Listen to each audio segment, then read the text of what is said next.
things you probably didn't know you need to know. I'm Jamie East, and this is the Smart 7.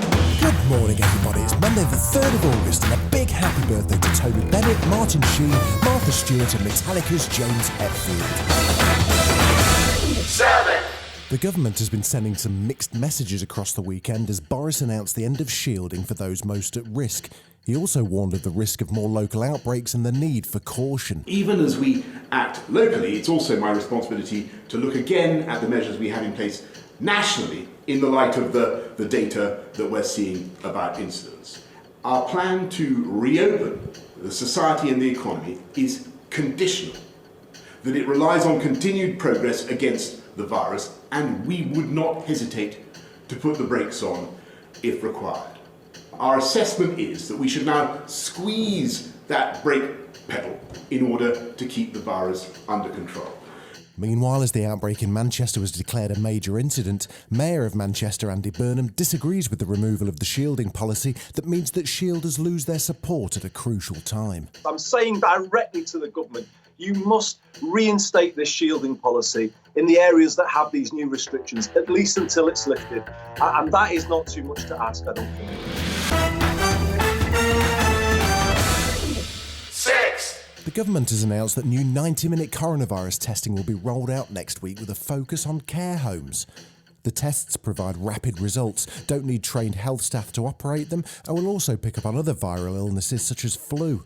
Matt Lavish Holidays Hancock hailed the new tests as hugely beneficial to speed up testing as we head into winter. Let's just hope he's got all the details right. After all, he did manage an Alan Partridge-esque blooper over the weekend when he tried to wish all of Britain's Muslims a happy Eid al-Adha, but instead said Eid al-Abba. I want to wish all my Muslim friends in the UK and across the world a very happy Eid al-Abha.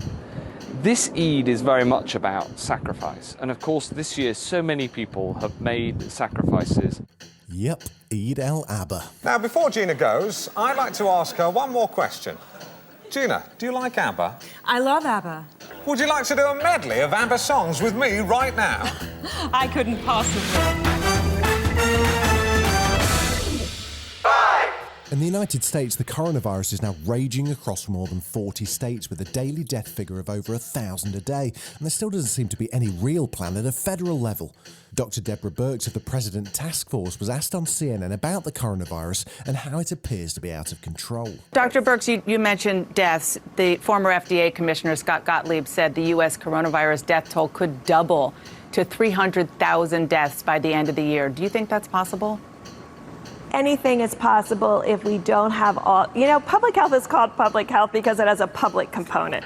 And we need all of the public to help us get us control of this virus. 4. Your local teenager was outraged over the weekend as talk of Donald Trump banning their favourite app TikTok continued. It now looks like Microsoft may buy the US arm of TikTok and so keep it operating, but Trump advisor and very much not a fan of China, Peter Navarro, wants people using TikTok to get on the Trump train. Yeah. If they're using TikTok and they hear the president's going to basically ban that, get on the Trump train with that, because that app you're using, fun as it may be, is dangerous. And guess what's going to happen now? China has hired a whole bunch of American lobbyists. They put a puppet CEO in charge of that company. They're going to make it sound like, oh, can't hurt you, this, that, and the other thing. Don't fall for this. Let's check in with one of those puppets then, shall we? Here's TikTok's US General Manager, Vanessa Pappas. I want to say thank you to the millions of Americans who use TikTok every day, bringing their creativity and joy into our daily lives. We've heard your outpouring of support and we want to say thank you. We're not planning on going anywhere. TikTok is a home for creators and artists to express themselves, their ideas, and connect with people across different backgrounds. And we are so proud of all the various communities that call TikTok their home. 3. It was a busy sporting weekend with Arsenal winning the FA Cup, beating Chelsea and making manager Mikel Arteta the first man to have won the cup as both captain and manager.